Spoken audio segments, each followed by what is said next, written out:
So now in this video we have a 555 timer. Here we have a couple of light dependent resistors, and depending on which light dependent resistor was last brighter versus the other one, we're actually making one darker than the other one, which is the same thing, then the output will change.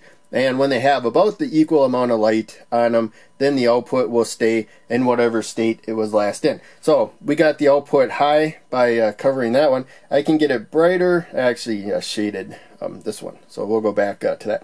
I can get it brighter by doing the light. I don't want it to face the other light dependent resistor though. Otherwise they both kind of share it, even though it might not show up. So yeah, we can also use a brighter light that way. But again, we can't use that light to let them land on both of them right there. That is the thing. We gotta have a difference. So we could also face the LEDs in opposite directions, and then it would be even more effective when I get light coming from different angles. In fact, that's kind of what I was shooting for. So that's really about it. There's this when the light's equal though, the output's going to stay in either one state or the other. So that is a Schmidt trigger effect. And we'll zoom in. We're using the 555 timer there.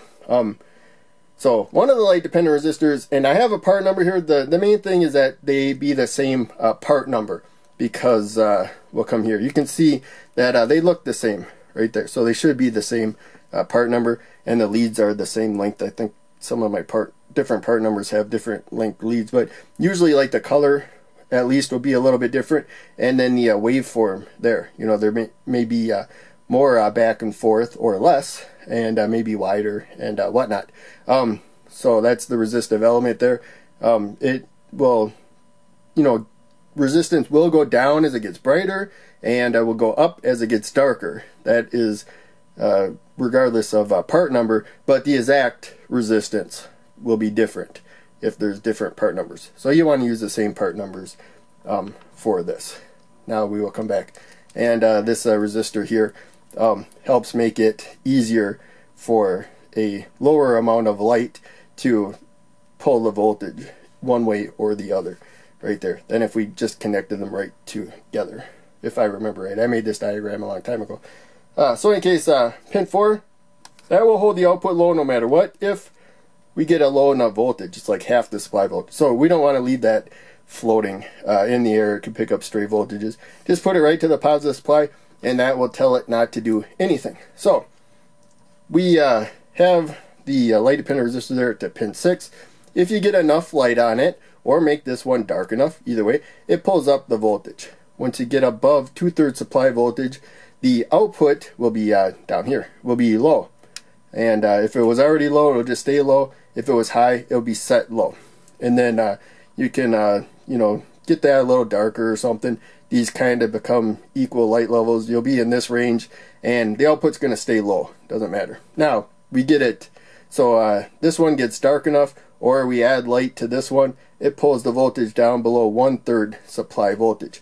So once you drop below 1/3 supply voltage, output will go high. If it wasn't already high, it'll stay high if it was high. But that's when we drop below 1/3. And even if we go up here, now it's going to stay high. So before we got the output low and it stayed low, now we get the output high, it'll stay high. This middle ground region between 1/3 and 2/3 supply voltage is called hysteresis. It doesn't affect the output. The output stays either high or low, whichever it was last put into. Hopefully that makes sense. And that's really about it. That's the 555 timer. If you don't adjust this pin, you can change that 1/3, 2/3 supply with that pin, but we're not going to go into that in detail. Sometimes you see a little capacitor to help stabilize that voltage, but it's usually not affecting circuits, so I don't always add it there. Otherwise everybody's wondering, what's that capacitor doing, when technically it's not really doing anything. But in any case, there you can see pin 2, we got the resistor to the negative supply, and then pin 6 to the positive supply, so that they're kind of fighting with each other over who has dominance there based on different light levels. But when they're equal, then we got a middle ground voltage. Nothing changes. Hopefully that makes sense. So as always, blue LEDs, you can see how bright that blue LED is right there versus the red one.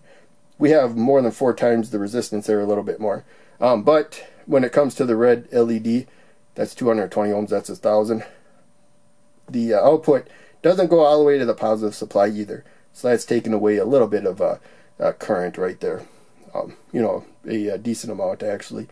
And so we could do more to make their brightness equal, but this is close enough to equal. So in any case, that's it for this video. Thanks for watching. Make sure you check out one of the other videos I'm posting on the screen, and check out the links down below. They all help a lot. I'll see you in the next video.